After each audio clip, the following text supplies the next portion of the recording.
Hello आणि नमस्कार ॲग्रिकॉस. मी नेहमी एक गोष्ट सांगत होतो आणि तुम्ही ऐकली सुद्धा असेल माझ्या तोंडून बऱ्याच वेळा ही गोष्ट. आसमान में उड़ने वाले उस परिंदे को भी पता होता है कि आसमान में बैठने की जगह नहीं होती. याच पद्धतीनं मागच्या वर्षभरामध्ये, याच पद्धतीनं मागच्या या 29 दिवसांमध्ये, याच पद्धतीनं असलेल्या मागच्या काही काळापासून तुम्ही IAS AFO मेन्सची तयारी अतिशय जिद्दीने, मेहनतीने आणि चिकाटीने डेफिनेटली करत आलेले आहात. आणि आता वेळ आलेली आहे ती म्हणजे नक्कीच आपल्याला असलेल्या उद्याच्या परीक्षेसाठीची. आज 28 जानेवारी, उद्या 29 जानेवारी. खरं तर हा व्हिडिओ मला लाईव्हच करायचा होता, पण बरेच विद्यार्थी ज्यांचे मेसेजेस मला आलेले की सर आम्ही प्रवासात आहोत, उद्या एक्झामिनेशन आहे, आज आम्ही आमच्या डेस्टिनेशन पर्यंत पोहोचणार आहोत, या सगळ्याच विद्यार्थ्यांमुळे आजचा हा लास्ट मिनिट टिप्सचा व्हिडिओ मी रेकॉर्डेड पद्धतीने टाकतोय. सगळ्यात महत्त्वाची गोष्ट म्हणजे काय की आपण आज डिस्कस करणार आहोत की बिफोर द एक्झामिनेशन, कारण आता अतिशय कमी वेळ म्हणजे काही तासांवरती आपली परीक्षा येऊन ठेपलेली आहे. या असलेल्या काळामध्ये नेमकं काय करायचंय, ड्युरिंग द एक्झामिनेशन आपण काय काय करायचंय आणि after completion of our examination आपल्याला काय काय करायचंय, या गोष्टी या व्हिडिओमध्ये आपण पाहूयात. सो सगळ्यात पहिली महत्त्वाची गोष्ट म्हणजे काय, बिफोर द एक्झामिनेशन. कारण परीक्षेला ज्यावेळेस मी हा व्हिडिओ टाकतोय, परीक्षेला काही तास फक्त उरलेले असणार आहेत. सगळ्यात महत्त्वाची गोष्ट, या काळामध्ये झालेला जेवढाही सिलेबस आहे, जेवढंही रिव्हिजन झालेलं आहे, आपण स्वतः जो अभ्यास केलेला आहे याच्यावर 100% विश्वास ठेवा. बाकीचे लोक काय म्हणतील, बाकीच्या लोकांनी काय काय केलेलं आहे, त्यांचा खूप जास्त अभ्यास झालेला असेल, माझा काहीच झालेला नसेल, असा अजिबात न्यूनगंड मनामध्ये बाळगू नका. ज्या पद्धतीनं, जशा पद्धतीनं, ज्या तऱ्हेनं तुमचा अभ्यास झालेला असेल त्यावर 100% विश्वास ठेवा. याचा फायदा नक्की तुम्हाला परीक्षेमध्ये होईल. आता उद्यापासून बऱ्याच लोकांना ज्यावेळेस परीक्षेला तुम्ही जाल, एक सगळ्यात पहिली महत्त्वाची सूचना की होता होईपर्यंत, कारण पेपर दुसऱ्या दिवशी सकाळी अर्ली इन द मॉर्निंग आपल्याला दिसतो आणि त्याच्यामुळे होता होईपर्यंत त्या दिवशी परीक्षेला पोचायचंय किंवा ज्या दिवशी परीक्षा आहे त्या दिवशी त्या गावात पोचायचंय, त्या शहरात पोचायचंय असं करू नका. आजच्या दिवशी किंवा आदल्या दिवशी तुम्ही परीक्षेच्या असलेल्या सेंटरच्या गावामध्ये किंवा सेंटरच्या ठिकाणी तुम्ही पोचायला पाहिजे. आजूबाजूला तुम्ही तिथं तुमची राहण्याची व्यवस्था करायला पाहिजे, जेणेकरून आजच्या दिवशी तुमची झोप जी आहे ही प्रॉपर पद्धतीने होईल. कारण वर्षभर आपण जी मेहनत केलेली आहे, वर्षभर आपण आपली झोप उडवून टाकलेली आहे, बरोबर आहे का, त्याची मेहनत जी आहे, जी मेहनत आतापर्यंत केलेली आहे याचं फलित आपल्याला उद्या भेटणार आहे. याच्यासाठी वर्षभराची उडवलेली झोप ती आपल्याला आजच्या दिवशी, म्हणजे याचा अर्थ असा नाही की हा कुंभकर्णासारखा झोपलाय आणि रात्री झोपला 11 वाजता, सकाळी 8:45 वाजता उठायला याचं रिपोर्टिंग होतं, याला लक्षातच नाही, मग ऑटोच भेटेना, हा जिकडच्या तिकडे पळायला लागलाय, असं होता कामा नये. ऑब्वियस गोष्ट आहे की झोप तेवढी तुम्हाला लागणार सुद्धा नाही, मला माहिती आहे, पण तरी सुद्धा होता होईपर्यंत आजचा जो दिवस आहे, म्हणजे उद्या 29 तारखेला आपला पेपर आहे, 28 तारखेला तुमची झोप प्रॉपर होणं गरजेचं आहे. ज्या ठिकाणी सेंटर आहे त्या ठिकाणी जा, तिथे आजचा दिवस तुम्ही स्टे करा. उद्या तुमची परीक्षा असणार आहे. बिफोर द एक्झामिनेशन काही तास आधी किंवा 1 तास किमान आधी तुम्ही सेंटरवरती पोहोचायला पाहिजे. माहित नाही काही एखाद्या वेळी अडचण येते, बरोबर आहे का, मग मुलं वेळेवरती फोन करतात, सर मी या शहरामध्ये आहे, इथे इथे मला अशा अशा पद्धतीची अडचण आहे. तर उद्या तुम्हाला सगळ्या लोकांना तुमचं जे सेंटर आहे, बरोबर आहे का, ऑटोमध्ये जाताना सुरक्षित पद्धतीने जा. चला आयॉन डिजिटल झोन, अशा पद्धतीने उद्या तुम्हाला या सगळ्या गोष्टी पुन्हा एकदा कानावर पडणार आहेत. या पद्धतीने तुम्ही उद्या तुमच्या सेंटरवर जाण्यासाठी बिफोर द 1 आवर, 1 तास आधी तुम्ही तुमच्या सेंटरवरती पोहोचायला पाहिजे. प्रॉपर ब्रेकफास्ट करून, ओव्हर इटिंग न करता, प्रॉपर ब्रेकफास्ट करून, हलका हलका ब्रेकफास्ट करून प्रॉपर तुमच्या सेंटरवरती बिफोर द 1 आवर तुम्ही पोहोचायला पाहिजे. सगळ्यात महत्त्वाची गोष्ट काय, कारण या काळामध्ये ज्यावेळेस तुम्ही सेंटरवर पोहोचत असता प्रचंड प्रश्न डोक्यामध्ये येतात. त्याचा प्रश्न पेपर कसा असेल, हार्ड असेल का, सोपा असेल का, मॉडरेट असेल का, मला टेस्ट सिरीज मध्ये कमी मार्क्स यायचे, मला टेस्ट सिरीज मध्ये काही टेस्ट मध्ये मॉडरेट मार्क आलेले आहेत, मला टेस्ट सिरीज मध्ये स्कोर जो आहे तो बऱ्याच वेळा जास्त पण यायचा, मग आता आजचा पेपर नेमका कसा असेल. अजिबात पेपरच्या बाबतीत विचार करत बसू नका. कीप युअर सेल्फ अतिशय काम. आज संध्याकाळी म्हणजे 28 तारखेला संध्याकाळी अजिबात कुठल्याही प्रकारचं नवीन मटेरियल, नवीन स्टडी मटेरियल, बरोबर आहे का, ललन टॉप न्यूज बऱ्याच वेळा टेलिग्रामवर मिळतील, बऱ्याच वेळा हे मिळेल ते मिळेल की सगळ्यात शेवटचे हे 2-4 पेजेस आहेत हे वाचून घ्या. अजिबात कुठलं काहीही वाचू नका. तुम्ही ज्या गोष्टी आतापर्यंत वाचलेत त्याच्यावर विश्वास ठेवा. प्रत्येक वाचलेली गोष्ट आठवून पाहण्याचा प्रयत्न अजिबात करू नका की सर मी आठवून पाहतो, मला आठवतंय का, आठवून पाहतो. एखाद्या वेळी जर नाही आठवलं उकून चुकून, विनाकारण कॉन्फिडन्स डाऊन होतो की सर मला तर काहीच आठवत नाहीये. परीक्षा ह्या आपल्या मेमरी बेस नाही आहेत, परीक्षा ह्या नॉलेज बेस आहेत. परीक्षा ह्या आपल्याला टिपिकली जर आपण पाहिलं ऍग्रिकल्चरच्या तर ह्या प्रॅक्टिस बेस सुद्धा आहेत. कशा, चांगल्या पद्धतीने तुम्ही आतापर्यंत प्रॅक्टिस केलेली आहे, चांगल्या पद्धतीने आतापर्यंत तुम्ही रीडिंग केलेलं आहे, तुमच्या पाठांतरावर घोका आणि ओका याच्यावर ही परीक्षा नाही आहे. कशा पद्धतीने तुम्ही विचार करता, कशा पद्धतीने प्रश्नांकडे तुमचा अप्रोच आहे, कशा पद्धतीने तुम्ही ऑप्शन इलिमिनेट करता, कशा पद्धतीने तुम्ही ते प्रेशर हँडल करता, कशा पद्धतीने तुम्ही टाइम मॅनेजमेंट करता, या सगळ्या गोष्टी उद्या टॅली होणार आहेत. तुमची मेमरी फक्त किती स्ट्रॉंग आहे हे टॅली होणार नाहीये, ऑब्व्हियस गोष्ट आहे. त्यामुळं एखादी गोष्ट वाचली असेल ती वेळेवरती तुम्हालाही माहिती आहे की पेपरमध्ये प्रश्न आल्यानंतर जर मी ऑप्शन दिलेत तर मला ते ऑप्शन पाहून प्रश्नाचं उत्तर लगेच क्लिक करता येईल. त्यामुळे आठवण्याचा विनाकारण प्रयत्न की बाबा तू सांग की मी आता आठवून पाहतो, बरोबर आहे का, मला काय काय आठवतं, मला गायींचे जेस्टेशन पिरियड आठवतात का, गायीच्या काही पेक्युलियर कॅरेक्टरिस्टिक्स आठवतात का, मला इकॉनॉमिक्सचा एखादा कन्सेप्ट आठवतो का, किंवा मला एखादा प्रश्न फॉरेस्टचे रिपोर्ट काही आठवतात का. आज काहीही आठवून पाहायचं नाहीये, डायरेक्टली उद्या एक्झामिनेशन मध्ये तुम्हाला जायचंय. आज संध्याकाळी 4 वाजेनंतर किंवा 5 वाजेनंतर कुठल्याही पद्धतीचा अभ्यास तुम्ही करू नये. अभ्यास करू नये म्हणजे काय की मग मुलं भेटतात, मग मुलं भेटल्यानंतर बऱ्याच दिवसानंतर भेटलेले असतात, मित्र भेटतात, शेवटी किती केलं तरी ऍग्री कॉस आहोत आपण, बरोबर आहे का. We definitely celebrate each and everything. तर आजच्या दिवस कुठल्याही प्रकारचं सेलिब्रेशन करू नका. उद्या तुमची सकाळी एक्झामिनेशन आहे, या गोष्टीचं भान ठेवा. बरोबर सर, हे का सांगता, एवढं तर आम्हाला कळतं. स्वतःला शांत ठेवणं खूप जास्त गरजेचं आहे. कारण बऱ्याच वेळा आपण बऱ्याच गोष्टींचा अभ्यास करतो पण त्या 45 मिनिटांमध्ये सगळा घोळ आपण घालून येतो. का? कारण आपण पॅनिक होतो. एक्झाम फीवर असणं खूप स्वाभाविक गोष्ट आहे, अत्यंत स्वाभाविक गोष्ट आहे, पण स्वतःच्या मनाला शांत ठेवणं हे त्याच्यापेक्षा खूप जास्त महत्वाचं आहे. सगळ्यात महत्वाची गोष्ट म्हणजे काय की उद्या सकाळी सुद्धा ज्यावेळेस तुम्ही एक्झामिनेशन सेंटरवर गेलेत, एक्झामिनेशन सेंटरवर गेल्यानंतर सुद्धा शांततेत राहा. आणि मी तुम्हाला लेक्चरमध्ये सुद्धा कालच्या सांगितलं होतं की या ऍटिट्यूड मध्ये राहा की यस सर डेफिनेटली माझं सिलेक्शन होणार आहे, पेपर मला चांगल्या पद्धतीने जाणार आहे, पेपर पॉझिटिव्ह जाणार आहे. या सगळ्या गोष्टींच्या दृष्टीने तुम्ही तुमचा बिफोर द एक्झामिनेशन 1 आवर जो आहे अतिशय शांत पद्धतीने तुम्ही तुमचा घालवावा. मी 1 तास एक्झामिनेशन सेंटरवर आधी पोहोचावं याचं कारण काय सांगतोय, याचं रिझन असं की आपण बिफोर द एक्झामिनेशन 15 मिनिट आधी मग आपल्या मनात दगदग पोहोचतो की नाही पोहोचत, माझे डॉक्युमेंट्स बरोबर आहेत का, या घाईमध्ये एखादं डॉक्युमेंट विसरतं. मग एक्झामिनेशनच्या दिवशी आपल्याला काय काय करायचं त्या गोष्टी लक्षात घ्या.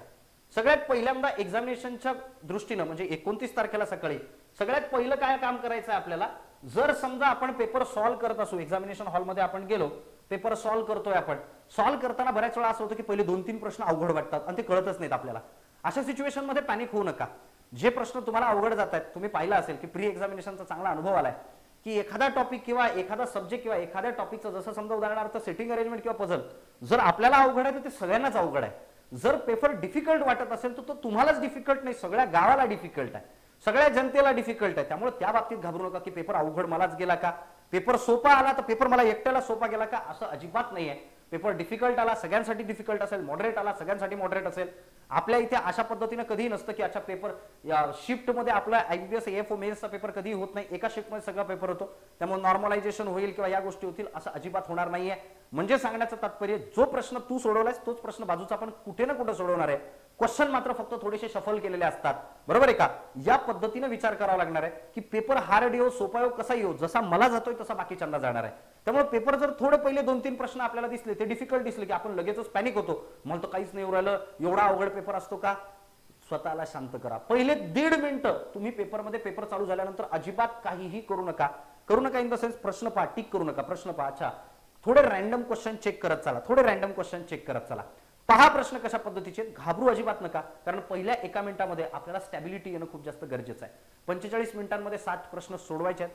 पहिला काही सेकंड्स जर सपोज पेपर लेंदीच वाटत असेल, पहिले काही सेकंड्स जे आहेत, बरोबर आहे का, हे तरी तुम्ही म्हणजे पहिले 20 सेकंड्स तरी तुम्ही शांततेत प्रश्न वाचण्याचा प्रयत्न करा. बऱ्याच वेळा काही प्रश्नांमध्ये आपण स्टक होतो, तो येतच नाही, त्यांना इगोवर घेऊ नका. एखाद्या प्रश्नामध्ये स्टक झाले तर काही प्रॉब्लेम नाही, ठीक आहे, स्किप करा, पुढे जा, बरोबर आहे का, पुढे जा पुढे जा. ज्यावेळेस पेपर कंप्लीट होईल पुन्हा रिव्हर्स आहे की या प्रश्नांच्या बाबतीत मी सोडवलं नव्हतं, वापस या त्या प्रश्नावर पुन्हा एकदा सोडवून पहा. दुसरी महत्वाची गोष्ट म्हणजे काय की तुम्ही एक्झामिनेशन मध्ये बसण्याच्या आधी तुमचा पीसी प्रॉपर चालतोय नाही चालत आहे, माऊस प्रॉपर चालतोय एकदा चेक करून घ्या. दुसरी महत्वाची गोष्ट म्हणजे काय, एक्झामिनेशन सेंटरवरती ज्यावेळेस तुम्ही पोहोचता, म्हणजे आज तुम्ही पहिल्यांदा तुमचं एक्झामिनेशन सेंटर, तुमचा असलेला टाइम, किती वाजता पेपर आहे, काय हे पण एकदा चेक करून घ्या. एक्झामिनेशन सेंटर चेक करा. सर मी प्रीची एक्झाम तर या गावात दिली होती, प्रीची एक्झाम तर मी नगरला दिली होती, माझं मेन्सचा सेंटर नगरच असायला पाहिजे. मग कळतं की याला आयन डिजिटल झोन औरंगाबाद याचं सेंटर आलेलं आहे. मग सांगण्याचं तात्पर्य हेच आहे की आज तुमचं एकदा सेंटर पाहून घ्या. दुसरी महत्वाची गोष्ट, डॉक्युमेंट्स नेताना सोबत पूर्वचं तुमचं असलेलं प्री एक्झामिनेशनचं तुमचं असलेलं जे काय हॉल तिकीट आहे, ज्याच्यावरती अप्रूव्डचा चेक एक शिक्का असतो, साईन असते वगैरे वगैरे, तर ते तुम्ही सोबत घेऊन जाणं गरजेचं आहे. प्रीचं हॉल तिकीट, सर माझ्या याच्यावरती शिक्का नव्हता, पॅनिक होऊ नका, काही टेन्शन घेऊ नका. साईन असेल घेऊन जा, नसेल तरी ते प्रीचं हॉल तिकीट तिथे घेऊन जा. त्याच्यानंतर हॉल तिकीट तुमचं मेन्सचं सुद्धा घेऊन जा. नंतर आयडी प्रूफ मध्ये आधार कार्ड असेल, पॅन कार्ड असेल, ओरिजिनल घेऊन जा, ओरिजिनल. आणि जाताना 2-3 आयडी प्रूफ घेऊन जा, 2-3. कारण एखाद्या वेळी किंवा तुम्ही जे प्रीला नेलं होतं आयडी प्रूफ, ते आयडी प्रूफ प्रॉपर पद्धतीने घेऊन जा. बरं, आता सगळ्यात महत्त्वाची गोष्ट म्हणजे काय की बिफोर द एक्झामिनेशन 1 आवर, जसं मी तुम्हाला सांगतोय, कुठल्याही प्रकारे डिस्कस करू नका, काहीच डिस्कस करू नका. एक सांगतं याचं उत्तर हे नव्हतं ते होतं, ते सांगते त्याचं उत्तर हे नव्हतं दुसरं होतं, बरोबर आहे का. तो म्हणतो नाही प्रोडक्शन मध्ये तर मँगो हे होतं सर, सपोर्टाचं प्रोडक्शन तर या राज्यात आहे. हे एक्झामिनेशन सेंटरवर डिस्कस करत बसू नका, हे एक्झामिनेशन सेंटरवर डिस्कस करत बसू नका, बरोबर आहे का. मग सांगण्याचं तात्पर्य हे आहे की बिफोर द एक्झामिनेशन 1 आवर ना काही रिडिंग करायचं. पोरींना अतिशय घाणेरडी सवय ही असते की एक्झामला जाता जाता ती हातात काहीतरी घेऊन जाईल, तिथं जाऊन वाचत बसन, बरोबर आहे का. अजिबात काही टेन्शन घेऊ नका. सांगण्याचं तात्पर्य एकदम सिंपल आहे की एक्झामिनेशन सेंटरवर ना काही रिडिंग करायचं, ना कुठल्याही पद्धतीनं आपल्याला तिथे डिस्कशन करायचं आहे, बरोबर. मग एक्झामिनेशन सेंटरवरती हे काही करायचं नाही. आज संध्याकाळी 5 वाजतापासून पुढे काही टेन्शन घ्यायचं नाही, रिलॅक्स राहायचं. याच्यानंतर आहे ते म्हणजे काय, रिडिंग आणि हे डिस्कस करायचं नाही. सगळ्यात महत्त्वाची गोष्ट, be confident on your self. Examination मध्ये बसल्यानंतर बऱ्याच वेळा असं होतं की एखाद दुःखा प्रश्न आपल्याला माहिती याचं उत्तर सी यायलंय, बाजूच्यावर जास्त विश्वास असतो स्वतःपेक्षा. तर बाजूच्यावर जास्त विश्वास ठेवत बसू नका, स्वतःवर विश्वास ठेवा. सी आहे ना तर सी आहे, बरोबर आहे. चुकलं तर चुकलं, बरोबर आलं तर बरोबर आलं, पण ते माझा डिसिजन राहील. पण नंतर हा पश्चाताप होते, अरे यार त्यांनी मला हे सांगितलं होतं, मग त्यांनी सांगितलं म्हणून चुकलं, काहीही करता येत नाही.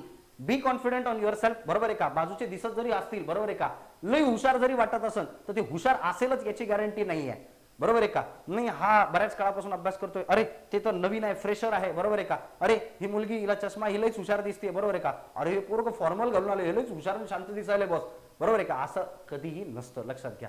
म्हणजे सांगण्याचं तात्पर्य काय की तुमच्यावर कॉन्फिडंट राहा तुम्ही की माझं उत्तर मी बी क्लिक केलं, बी, इकडे तिकडे विचारत बसू नका, बरोबर आहे. कुठल्याही एक्झामिनेशन सेंटरवरती माल प्रॅक्टिस किंवा कुठल्याही पद्धतीने एकमेकांशी बोलण्याचं किंवा याचं उत्तर काय, अबे त्याचं जे 41 नंबरचा प्रश्न आहे तर तो तुझा 41 नाहीये, त्याला विचारशील तिथं 41चं काय, पहिलं का दुसरं का तिसरं, त्यानं 41चं वेगळं सांगा. तुझा पेपर सफल झालेले असतात क्वेश्चन, म्हणून एकमेकांना खूप जास्त कॉन्टॅक्ट करण्याचा प्रयत्न, कारण वेळ खूप कमी असतो, बरोबर आहे का. 45 मिनिट्समध्ये 60 क्वेश्चन्स आपल्याला सोडवायचे आहेत, वेळ कमी असतो, पहिल्यांदा स्वतःचं सोडवा, बरोबर आहे का. मग सांगण्याचं तात्पर्य अजून एक, जे पोरं स्वतःचा पेपर सोडवलाय त्यांनी, बरोबर आहे का, समाजसेवा तिथं करत बसू नका. माहिती आहे ऍग्री होतं, आपण आपलं बॉन्डिंग खूप चांगलं आहे, पण सगळ्यात महत्त्वाची गोष्ट काय, तिथं समाजसेवा करत बसू नका. एखाद्या वेळी जर कुठल्याही एक्झामिनरला तिथं वाटलं, कारण असे अनुभव याच्या आधी आलेले आहेत, बरोबर आहे का, की एक्झामिनेशन सेंटरमध्ये तो बोलताना दिसलाय, हे बोलताना दिसलीये, माल प्रॅक्टिस वाटली, एक्झामिनरने त्याची एक्झाम कॅन्सल केली आहे, अशा पद्धतीचे होऊ नये याची पूर्णपणे काळजी तुम्ही घ्यावी. सगळ्यात महत्त्वाची गोष्ट, दुसऱ्याचा प्रश्न किंवा दुसऱ्याला विचारण्याचा प्रयत्न करू नका, स्वतःवर कॉन्फिडन्स ठेवा, स्वतः सोडवा. सगळ्यात महत्त्वाची गोष्ट काय सर, हे झालं एक्झामिनेशनच्या बाबतीत. What is about the after examination. सगळ्यात घाणेरडी सवय काय होते आपली, आपण एक्झामवरून घरी आलो, बरं ही अत्यंत स्वाभाविक आहे, बरोबर आहे का, की आपण आपल्या असली आन्सर की चेक करायला लागतो लगेचच. मग या आन्सर कीनुसार जगभरात आन्सर की तुम्हाला 100 भेटतील, बरोबर आहे का. या आन्सर कीनुसार एवढं येते, त्या आन्सर कीनुसार तेवढं येते, त्या आन्सर कीनुसार तेवढं येते. या सगळ्या गोष्टी आपल्यासोबत होतात आणि विनाकारण आपला कॉन्फिडन्स कुठेतरी आपल्याला 60 पैकी, तुम्ही याच्या आधी असलेल्या सगळ्या मुलांना विचारून पहा, आन्सर की आणि ऍक्च्युअल एक्झामचा रिझल्ट याच्यात खूप जास्त तफावत असते. त्यामुळे होतं काय बऱ्याचदा की पेपर जसा आपला मेन्सचा संपला, आपण लगेच आन्सर की चेक करणार, लगेच त्याचं टेन्शन घ्यायला सुरुवात करणार. याचा विचित्र परिणाम आपल्या इंटरव्ह्यूवरती पडतो. मग इंटरव्ह्यूवरती तो परिणाम पडू नये, बरोबर आहे का. मेन्समध्ये जेवढा स्कोर यायचा तेवढा तर तो तसाही येणार आहे, तू चेक केलं तरी तेवढा येणार आहे, नाही केलं तरी येणार आहे. तुम्ही चेक केलं पण त्या असलेल्या स्कोरवरती 100% डिपेंडेंट राहू नका, बरोबर आहे का. मी कितीही सांगितलं चेक करा नका करू, तो मानवी स्वभाव आहे की आपण चेक करतोच. जर तुम्ही चेक करत असाल तर त्यावर 100% डिपेंडेंट राहू नका, स्वतः कॉन्फिडेंट राहा, बरोबर आहे का. अरे सर त्याचे तर 42 येत आहेत, माझे तर 32च बरोबर येऊ राहिले, त्याचं सिलेक्शन होईल, माझं तर होणार नाही, असं अजिबात विचार करू नका. कारण याचा परिणाम इंटरव्ह्यूवर पडतो की माझं तसंही होणार नाही, मी काय इंटरव्ह्यू करून करू, माझं तसंही होणार नाही, इंटरव्ह्यू करून काय करू. असे बरेच लोक नंतर फायनली स्ट्रॉंगली इंटरव्ह्यूला प्रिपेअर केलेत, असे बरेच लोक ज्यांचं मेन्सला पण स्कोर आहे पण इंटरव्ह्यू मुळे सुद्धा सिलेक्शन झालेलं आहे. त्यामुळे आन्सर कीच्या भरोशावरती आफ्टर एक्झामिनेशन की येस सर मी ही आन्सर की चेक केली, मी ती आन्सर की चेक केली, एक्झॅक्ट क्वेश्चन जे आहेत किंवा पेपर जो आहे हा एक्झॅक्ट एक्झाम मधला जसाच तसा जो आहे तो नसतो. हा मेमरी बेस्ड प्रश्न पेपर असतात, मेमरी बेस्ड ऑप्शन्स असतात, त्यामुळे त्याच्यावरती 100% रिलाय तुम्ही करू नये. आणि बिनधास्तपणे मेन्स संपल्यानंतर आपण इंटरव्ह्यूला सिलेक्ट होणार आहोत या पद्धतीनेच जशी मेन्स एक्झामिनेशन संपली, जसं तुम्ही पूर्व संपल्यानंतर लगेच मेन्सचा अभ्यास चालू केला होता त्याच पद्धतीनं जशी मेन्स एक्झामिनेशन संपली लगेचच बँकिंग अवेअरनेस वाचायला सुरुवात करायचं, लगेचच एचआरचे क्वेश्चन्स तुमचे इंटरव्ह्यूमध्ये होतीलच, त्याची काही काळजी करू नका. जशी मेन्स एक्झामिनेशन संपली पुढच्या इंटरव्ह्यूच्या तयारीला लागायला सुरुवात करा. कारण मार्च महिन्यामध्ये, फेब्रुवारी एंडिंगला किंवा मार्च स्टार्टिंगला, बरोबर आहे का, या काळामध्ये तुमचे लगेचच इंटरव्ह्यू असतात. त्यामुळे तो सुद्धा वेळ तुम्ही वाया घालवू नये. तुमच्या सगळ्याच लोकांना परीक्षेसाठी खूप खूप शुभेच्छा. अजिबात घाबरू नका, टेन्शन घेऊ नका, पॅनिक अजिबात होऊ नका. रिलॅक्स राहा. आजचा दिवस रिलॅक्स राहा, उद्याचा दिवस सकाळचा रिलॅक्स राहा. एक्झामिनेशन संपल्यानंतर डेफिनेटली हॅव अ चिंग मजा, डेफिनेटली मजा करा. पण बिफोर द एक्झामिनेशन नाही, आफ्टर द एक्झामिनेशन. पेपर कसाही जाऊ, मला माहिती आहे ऍग्रिकल्चर वाले पोरं आपले असे आहेत, बरोबर आहे का, हे फेल झालं तरी सेलिब्रेट करते, हे पास झालं तरी सेलिब्रेट करते, टॉपर आला तरी सेलिब्रेट करते. सेलिब्रेशन देर बी म्हणजे मस्ट आहे. सेलिब्रेशन आपण करतो म्हणजे करतोच, पण ते उद्या करा, आज करू नका. ठीक आहे. Wish you all the best. Examination साठी तुम्हाला सगळ्या लोकांना शुभेच्छा. मी आणि अक्षय सर उद्या आयन डिजिटल झोनला सकाळी येणारच आहोत एक्झामिनेशन सेंटरवरती. त्यामुळे कुठल्याही प्रकारच्या हे सोडून सुद्धा तुम्हाला काही अडचणी असतील, आज माझ्याशी कॉन्टॅक्ट करायचा असेल, मला तुम्ही कॉन्टॅक्ट करू शकता, सांगू शकता. काहीही डिफिकल्टी वाटल्यास बिनधास्तपणे तुम्ही मला बोलू शकता. घाबरू अजिबात नका, पॅनिक अजिबात होऊ नका, रिलॅक्स राहा, बी काम, बी कूल, बरोबर आहे का. कारण शांतीत क्रांती करणारे आपण लोक आहोत आणि शांतीत क्रांती डेफिनेटली होईल, सक्सेस नक्की मिळेल. फक्त कन्सिस्टंट राहिलो आपण आतापर्यंत, तशा पद्धतीने इथून पुढे सुद्धा कन्सिस्टंट राहा. चालेल. So wish you all the best. भेटूयात आफ्टर एक्झामिनेशन. आणि आयन डिजिटल झोन औरंगाबादला उद्या सकाळी मी आणि अक्षय सर सुद्धा येणारच आहोत, तिथे सुद्धा आपली भेट होईल. डेफिनेटली भेटूयात. Wish you all the best. Thank you so much.